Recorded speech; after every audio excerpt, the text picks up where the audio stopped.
Quand les impressionnistes sont arrivés, c'était une vraie galère de se faire une place dans le monde de l'art. Personne ne voulait leur laisser une chance. Heureusement pour nous, il y a un petit monsieur qui n'a jamais cessé de croire en eux.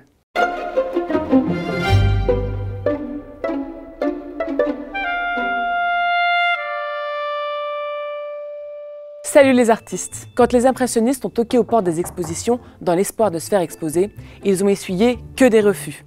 Dégoûtés, ils vont créer le salon des refusés. Mais encore une fois, ça marche pas très bien. C'est à la limite si on leur envoyait pas des cailloux au visage. Mais heureusement, leur sauveur arrive. J'ai nommé Paul, Marie, Joseph, Durand, Ruel. Le mec n'a pas vraiment choisi sa vocation. Il est tombé dedans quand il était petit. Son père tient un commerce de tableaux avec les plus grands noms d'Europe.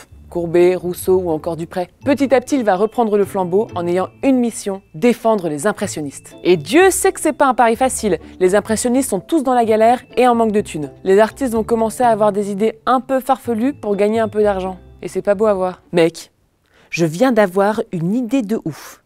Et si on faisait des glaces à notre effigie? Ouais, pourquoi pas. Ou alors, on ouvre un salon de tatouage pour les enfants. Ouais, pourquoi pas. Ou alors, on ouvre une tapisserie industrielle. Ah ouais? Ça promet. Si Durand-Ruel veut parier sur ses artistes, il a intérêt à mettre beaucoup d'énergie, un peu de courage et aussi de l'argent. Du coup, Durand-Ruel, il va nous faire son petit shopping chez les impressionnistes dans l'espoir de revendre les tableaux. Et il va se créer une toute petite collection. Je te prends celui-là, celui-là, celui-là, celui-là et celui-ci. Combien je te dois?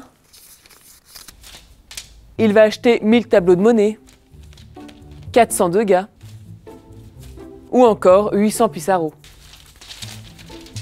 Il est tellement impatient le mec qu'il attend même pas que les peintres aient fini leurs tableaux pour les revendre. Et c'est les artistes qui doivent courir après pour les récupérer et les terminer. Excusez-moi, est-ce que je peux récupérer mon tableau? Je l'avais pas terminé. Bah non, je l'avais pas terminé. Il a une idée ingénieuse, c'est qu'il va lancer la location de tableaux. Du jamais vu, c'est pour toutes ces personnes qui n'ont pas les moyens de s'en acheter un. Sauf qu'il est bien mignon, mais pendant que lui il s'enrichit, eh ben ses petits protégés, ils meurent de faim. Ça marche pas de ouf son truc. Il a une dernière idée, un dernier coup de poker, aller aux États-Unis. Il part donc avec les tableaux sous le bras, il passe la douane, avec un peu de difficulté, parce qu'il y a des nus dans ses tableaux. Et les Américains et les nus, ça passe pas très bien.